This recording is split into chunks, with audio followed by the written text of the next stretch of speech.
Audible? So first of all, thank you all of you for being here and taking attend this session. First, to introduce myself, I am Dr. Priya.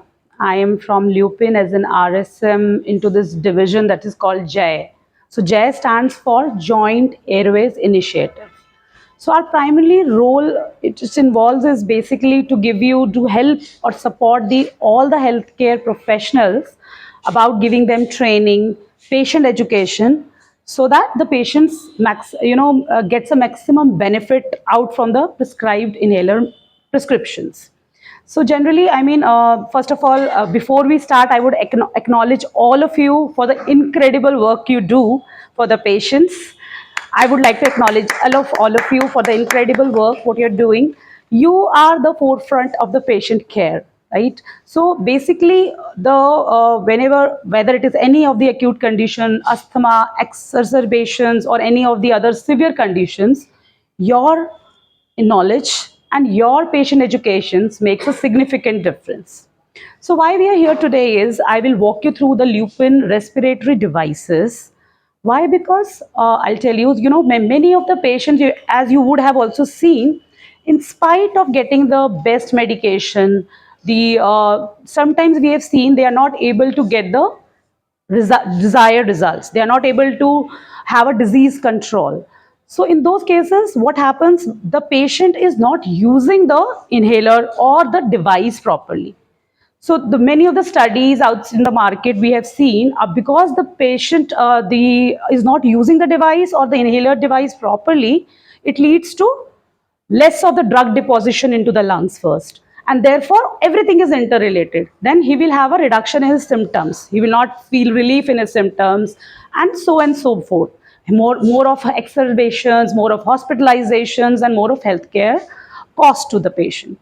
So what so you being there with them, and I think you would be, most often would be the last communication or connect with the patient when they are at the time of the discharge as well. So that time also 2 minute patient education interaction with the patient may lead to adherence and the best treatment outcomes. So I will take you through the slides of our Lupin devices. So basically, if we talk about the devices, there are two or three forms of DPI, MDI. So DPI is dry powder inhalation, and MDI is metered dose inhaler. So I'll take you one by one. First of all, we'll have to understand for the drug to deposit, there are two factors. One is the device factor. If the device is how easy the device is, how good the device is it easy for a patient to take? So those are the two important factors. And if it is easy, is the particle size enough for the patient to have a effective dose in his lungs, right? And other are the patient factors, obviously. I mean, if he's using it properly or not, is he doing it properly? So those are the two factors which we have to go hand in hand for a proper drug deposition into the lungs. So these are the Lupin devices. If you see here, I will go you walk. These are the Lupihaler, Lupihaler T. These both of them, they come in DPI formulations, right? Then we have a meter dose inhaler, and then we have to help those meter dose inhaler, we have spacers as well. Let's talk about DPI. DPI is dry powder inhaler. In dry powder inhaler, Lupihaler is India. So we are very proud to announce, we as a Lupinite, we were the first one to introduce this pin piercing device. So it's a pin piercing device. And to make you understand, in a DPI, drug formulation, what is most important is drug deaggregation. How better the drug deaggregation will be, the better it will be, the dose will be going into the lungs and to the patients. So if a device is good enough that the drug is deaggregated, the more of the emitted dose will be there. So with the Lupihaler, we have studies which show that we have emitted dose of around 80%. So let's just understand about the parts of Ram. Just can you hold this Lupihaler? Normal Lupihaler. So I'll make you understand what is loopy haler. Let's come on this slide. This is loopy haler. Yeah. So this is a normal loopy haler, right? So we have two loopy halers. If you see, let me go one by one only. One is this, one is this. This looks similar, right? Just you can see, oh, what a color change. What has Lupin done? इस पे ये कर दिया, इस पे color change. No, there's a difference. I'll go one by one on that. First, let me understand. These are the parts. This is the protective cap, right? This is the mouthpiece. And if you see here, there is an arrow. So you have to rotate in the direction of an arrow. And here comes the turbulence chamber, or where you place your capsule, medicine. And these are the, if you see, these are the pins, inlet pins we call, and metallic pins. And here, if you have, there are, if you see, there are inlet holes inside. There are two tangential inlet holes. Because everything, it is designed in such a way that every of the part has a significance. It is not that it is acted like this. I will show you what all significance each and every part of the loopy haler have. So this is about this. So only difference between the loopy haler, this and this is that we have only one hole in this. Can you show it, Ram? Just show it both of the. So we have two holes here and we have one hole in this. And why it is, there is a difference.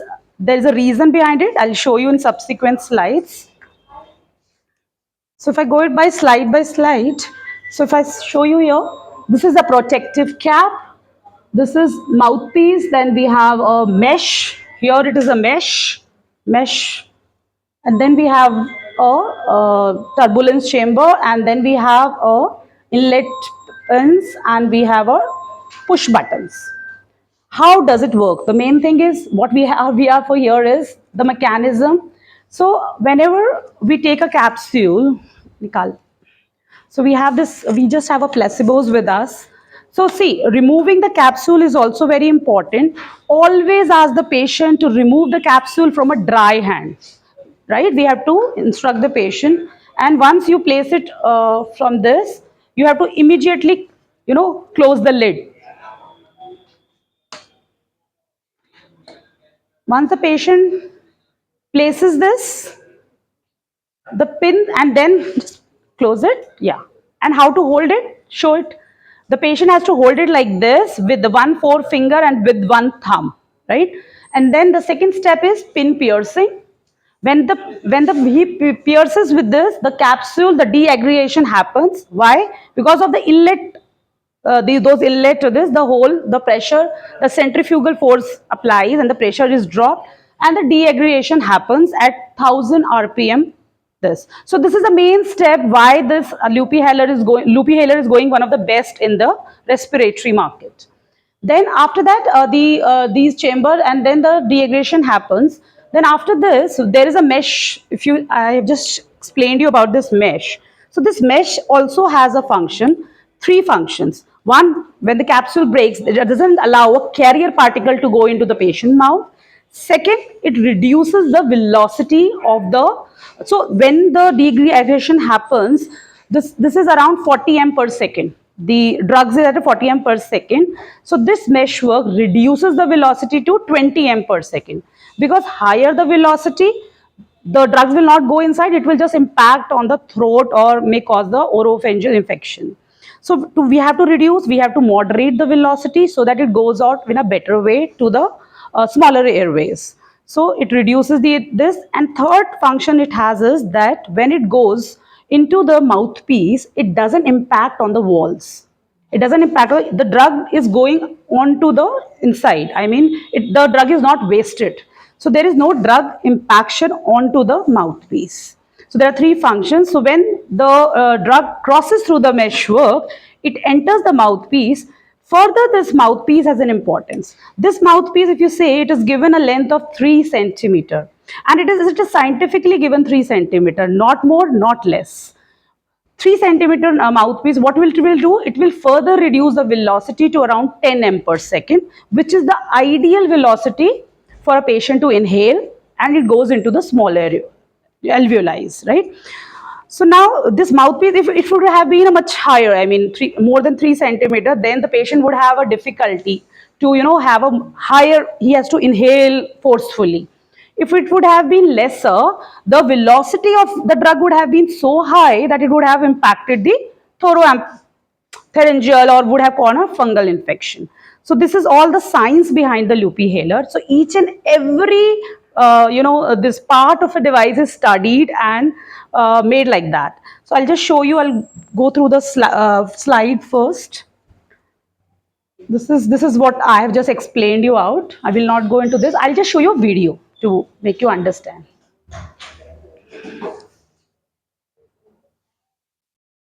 Dry powder inhaler, DPI. Let us begin by understanding parts of the dry powder inhaler, loop inhaler.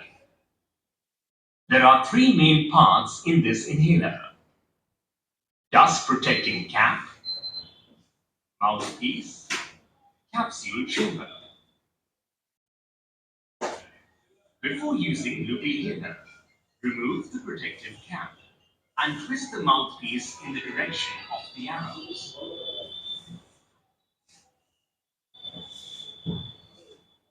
Take a capsule and place it in the capsule chamber as shown. Close the capsule chamber by turning the mouthpiece back to the closed position. Hold the loop inhaler upright with the red buttons between your thumb and index finger. Press both the red buttons together using quick and firm pressure. This punctures the capsule inside the capsule chamber. Now your loop inhaler is ready to use. Breathe out from your mouth. Hold the loop inhaler and insert the mouthpiece into. So this step becomes most important because most of the time patient just inhale without exhaling first. So you'll have to instruct your patient ki first relax, exhale first, and then you inhale. So this is very important step. Your mouth, covering it firmly with your lips, thus creating a good seal. And tilt your head slightly as shown. Inhale steadily and as deeply as you can. The capsule inside the chamber makes a rattling sound, and it is an indication that the loop inhaler is delivering the drug inside your lungs. Remove the loop inhaler from your mouth. Hold your breath for 10 seconds, or as long as you are comfortable. Breathe out gently through your nose. Open the mouthpiece to discard the empty capsule. If you find some drug remaining in the capsule, then close the mouthpiece and repeat the step. After completion of inhalation, rinse your mouth with water, but do not swallow.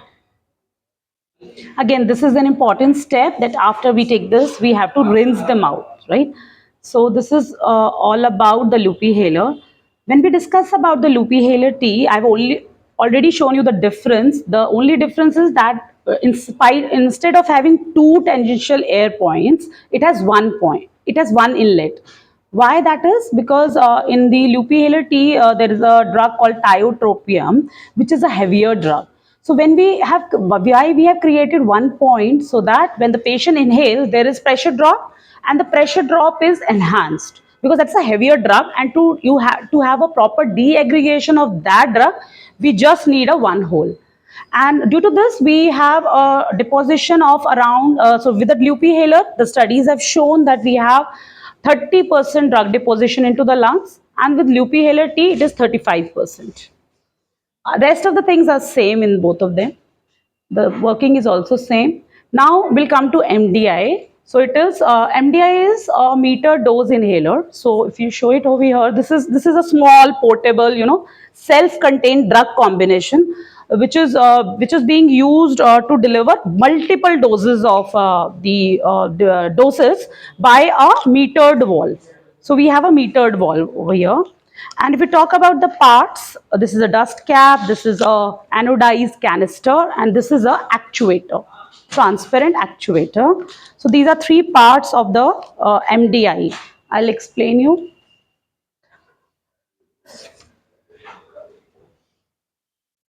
we have already, these are the parts of the MDI, this device. Let's see how it works. I'll just go through the video, or if you want, I can show you a live demo as well, but just have a look at the video. Metered dose inhaler, MDI. Let us begin by understanding the parts of an inhaler. A transhaler, that is, inhaler, has three parts: anodized aluminium canister, transparent actuator, dust cap. Before using the transhaler, make sure that the canister is firmly and fully inserted into the actuator. Remove the dust cap. Check whether the mouthpiece area is clean. Test fire the transhaler, that is, release one. So this is an important step before, this is for the first time, if we are using the MDI for the first time or after a after a long time. So this is called priming of in MDI, where we just, prime it, just giving 2 or 3 puffs outside into the air until we see an aerosol coming out. So this is called priming of an MDI. Puff in the air. This needs to be done only when you are using transhaler for the first time, or when you're using after a long gap. Shake the inhaler well, 5 to 10 times before each use. Breathe out fully through your mouth, expelling as much air from your lungs as possible, so that you can inhale maximum drug forcefully and get highest benefit. Hold the inhaler in its upright position with this the index finger on top of the canister and thumb down at the base of the actuator.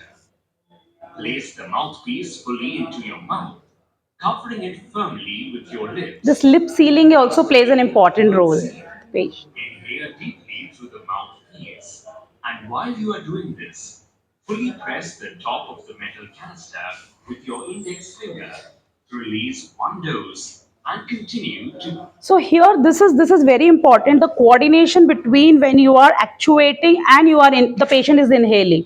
The most of the time, maybe 78 60 70 80% of the cases, the patient is not having that coordination, actuating and inhaling, and that leads to improper technique of this. So for this, to overcome all these things, we also have the spacer, which I'll just tell you about all those things also.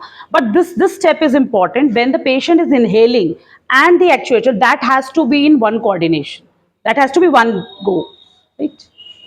Breathe in, remove the inhaler from your mouth and hold your breath for 10 seconds or as long as you are comfortable. Breathe out through your nose. In case additional doses are required. So this is the same thing which is graphically represented over here. Then we come is spacers. So why do we need spacer? Because just to have the when there is an improper coordination, the patient is not able to have a proper the technique properly. He's actuating at a different time, and inhalation is improper. So that is why, to overcome those technique sensitivity for the patient, we have come up with a spacer.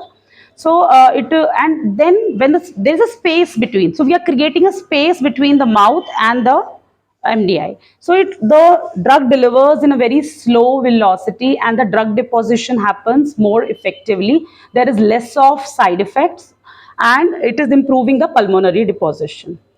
So it can be used in acute asthma attacks and this. So let me show you the spacer parts. Can we have a spacer? So we have three types of spacers with us. So this is a normal spacer. This is spacer. What do you call? Transpacer V. This is a transpacer. If you can just judge it out. This is a pediatric. So we have made it very colorful, panda thing on this. And then we have one more for geriatric patients, right? So these are three spacers which we have.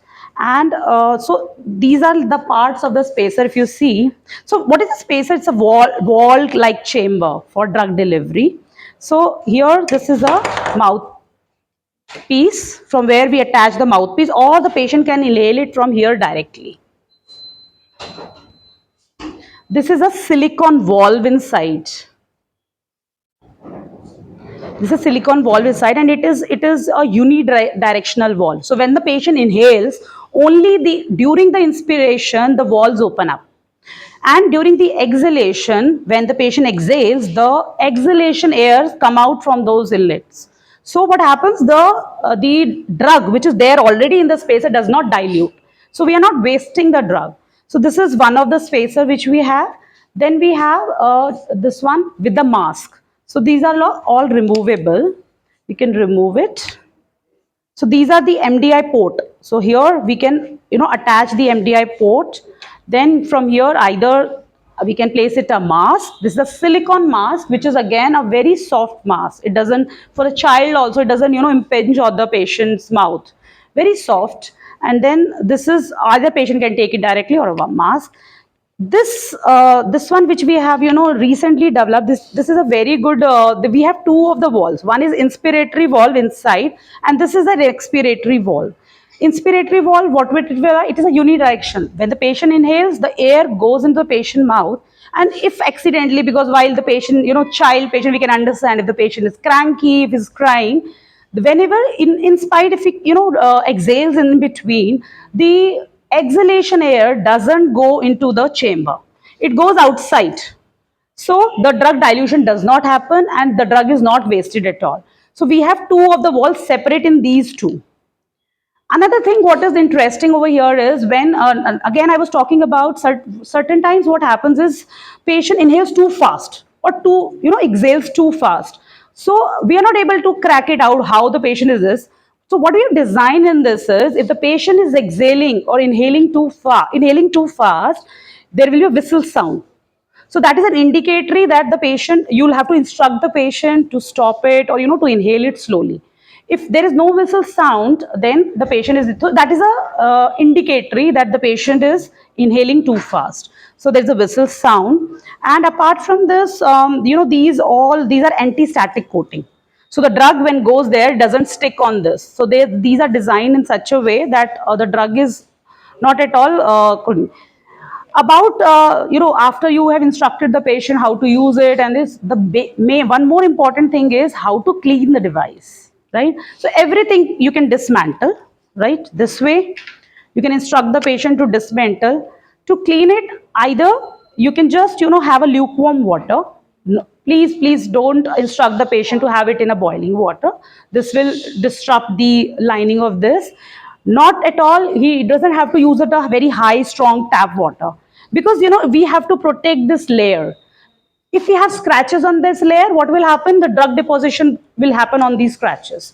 So we just have to, either he can place it in for lukewarm water if he want to have a mild detergent for 15 minutes, and then just have to remove it and keep it like this to dry naturally. No cloth, nothing. We don't have to place it as something inside or to wipe it off. No, nothing.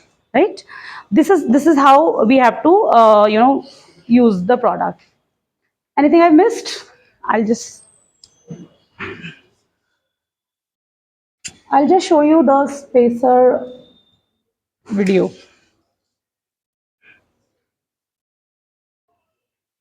How to use MDI with the spacer. So we have 7 simple steps. 7 simple steps. First, shake the medicine. We have to put the दिखा दो एक बार. How to put the MDI port.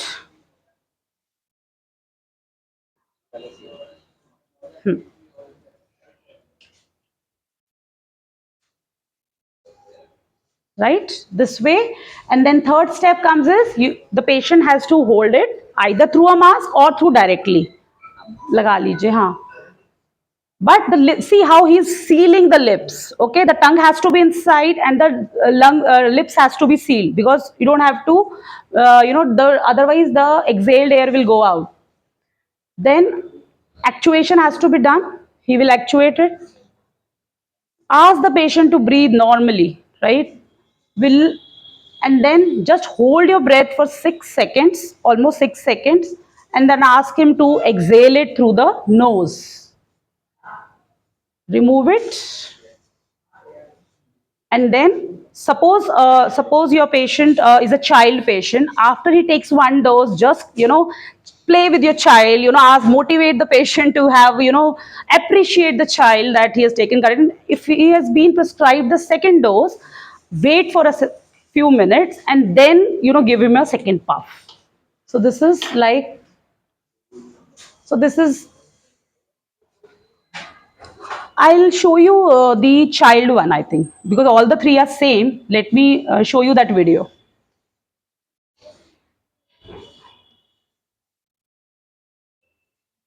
Functioning remains the same only.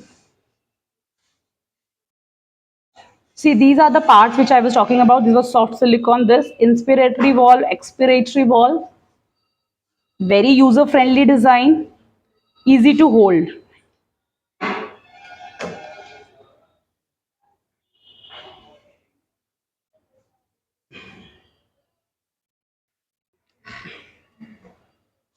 Asthma can be managed well with medications prescribed by a doctor. Your doctor has advised an excellent spacer device, New Transpacer VM. New Transpacer VM will help you and your child to take the medicine as advised by a doctor. Let us understand how the meter dose inhaler, MDI, and a spacer, especially New Transpacer VM, is useful for your child. Through a MDI and spacer, medication directly reaches via airways to the lungs. So very less quantity of medication is required and the possibility of side effects is minimized, like eye drops for eyes and ointments for skin problems. That is It's required in a important child that you know the patient. parts of the MDI and new transpacer VM. Please see the complete video carefully. To begin with, you must be familiar with what is a meter dose inhaler or MDI. An MDI is a device that delivers a reliable, consistent amount of medication to the lungs in form of an aerosol-like spray. Meter dose inhalers consist of three major parts. That This is, number one, canister, which contains the medicine. Number two, metering valve, which allows metered quantity of the medicine to be dispensed on each actuation. Number three, actuator or mouthpiece from which medicine is released in aerosol form to reach the lungs. Now let's understand what is a spacer, that is, new transpacer VM. This is a device which attaches to an MDI and helps to hold the medication, making it easier to use and get the medication to the lungs better. Drug holding chamber holds the drug when actuated from the MDI to help your child inhale the medication effectively with normal breathing. Unidirectional valve ensures one-way flow of drug from the MDI to your child's lung. Thus, in case your child accidentally exhales through the mouth, the air does not enter the holding chamber. Expiratory valve provides additional benefit by directing exhaled air away from your child's face and eyes. Soft silicone mask, soft and comfortable mask. MDI port, universal port, holds the MDI firmly. Let's understand how to use new transpacer VM with an MDI.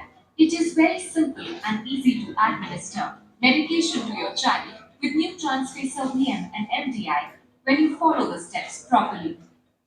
If you are using the MDI for the first time, you need this to is prime the priming of the MDI. This MDI. helps to ensure that the medication is present in the canister and is released from the actuator in form of an aerosol.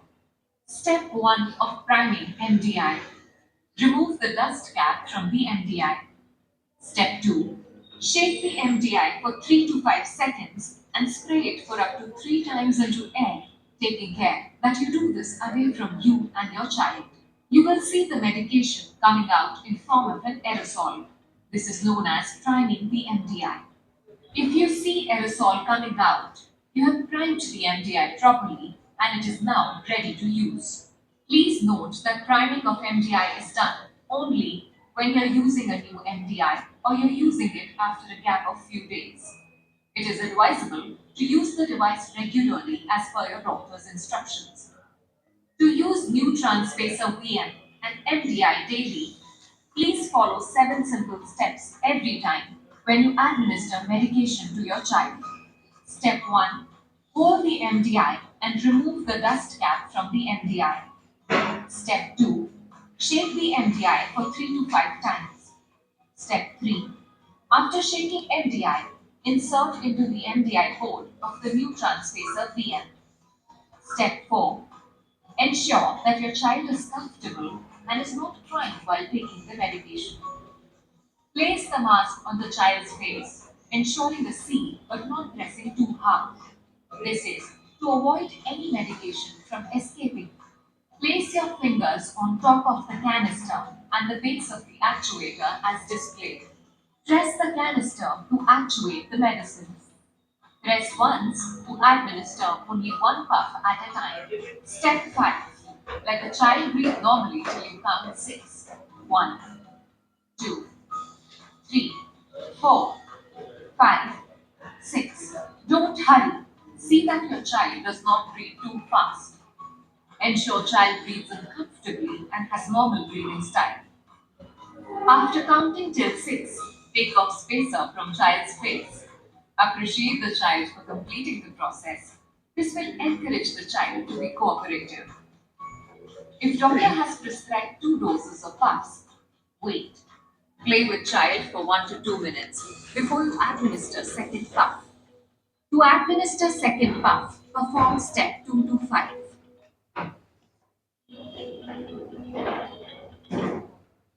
So actually, the second dose is same at all. Same at all. You'll have to repeat the steps from actuating. So it is same, and the generally how to clean the product, disinfect this. We just have to place it in lukewarm water, either one way, or you can just rinse it in a normal tap water, not with the force. You can just put it at normal water and rinse it, and then just have to place it. The main thing is you don't have to wipe it out with any of the cloth or anything. Then another is product which we have is Aerobica.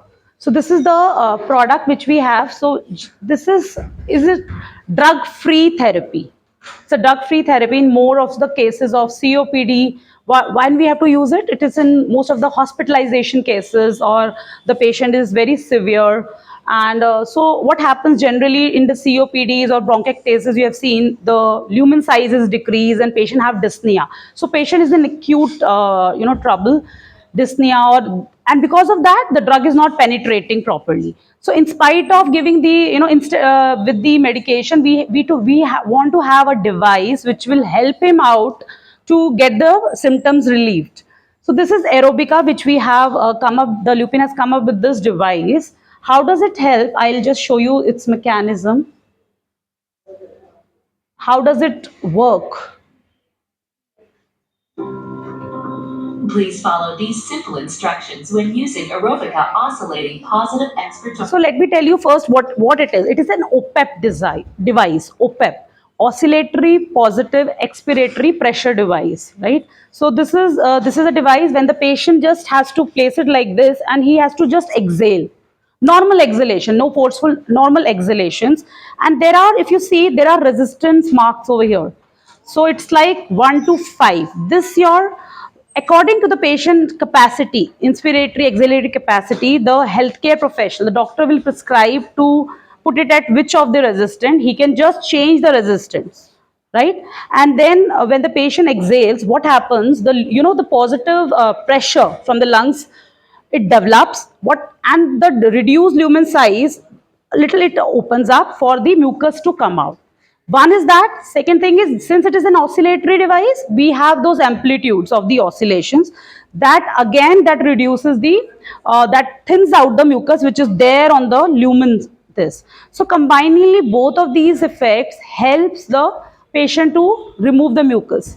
So he has to use this device for around 10 minutes twice daily, and then he has to sit around to do a huff cough. I'll explain you out in the videos how the patient has to perform those. So these are this is a very good device, and since we have the resistant things, There are other devices also in the market, but those have a different resistance, different device. This is a universal device. A patient doesn't have to change the device as per the resistance. So this is being used universally. I'll explain you through the video. You'll understand better.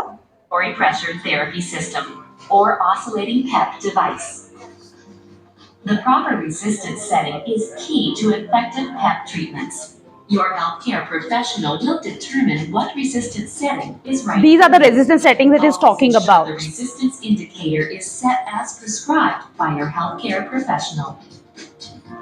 The Aerobica oscillating PEP device can be used right out of the package.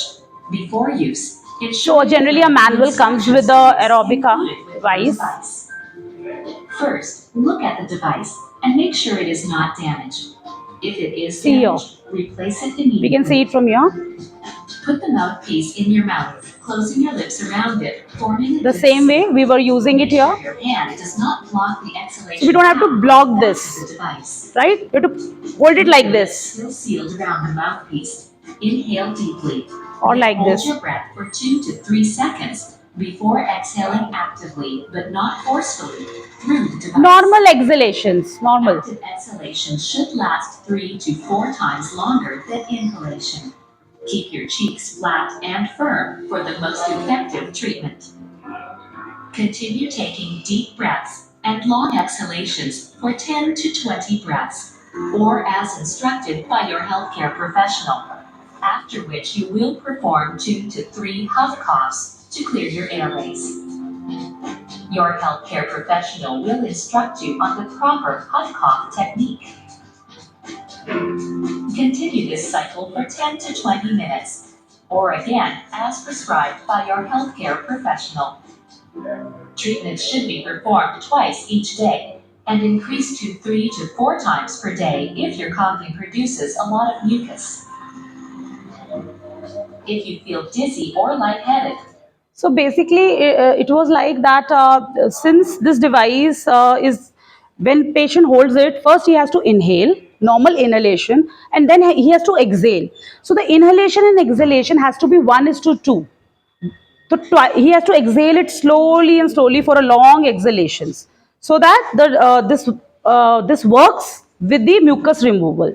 Okay, these were the slides. I had one slide as well, just to give me.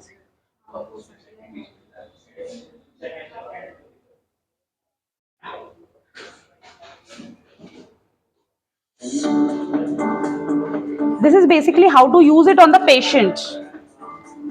Please follow these simple instructions when using the Aerobica OPEC device. This is not Check connected. that your resistance indicator is set as prescribed by your healthcare professional. Connected है ना?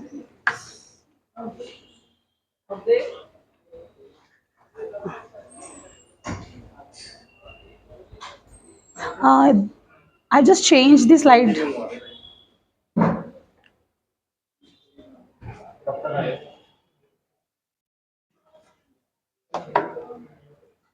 Yeah, thank you.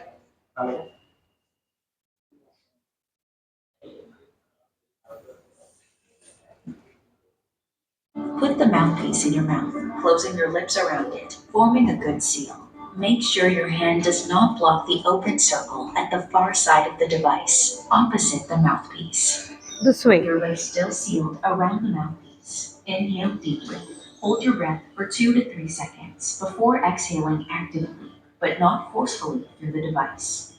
Active exhalation should last 3 to 4 times longer than inhalation. Keep your cheeks flat and firm. For example, you should exhale with a firm, steady breath, similar to blowing up a balloon, rather than using a fast, forced breath, which is similar to blowing out candles. Continue taking deep breaths and long exhalations for 10 to 20 breaths, or as instructed by your healthcare professional. After which you will perform 2 to 3 huff coughs to clear your airways. To huff This is how you perform a half cough. with chin tilted slightly and mouth open. Take a slow, deep breath to fill lungs about 3/4 full. Hold breath for 2 to 3 seconds. A patient can also do it on a wash Exhale basin, forcefully standing on a but wash slowly basin in also. a continuous exhalation to move mucus from the smaller to the larger airways where it can be coughed out. Continue with the aerobica device and hug cough cycle for 10 to 20 minutes, or again as prescribed by your healthcare professional. Treatment should be performed twice each day and increased to 3 to 4 times per day if you are producing a lot of mucus. Stop using the aerobica device and contact your healthcare provider if you feel dizzy or lightheaded or if you have any discomfort.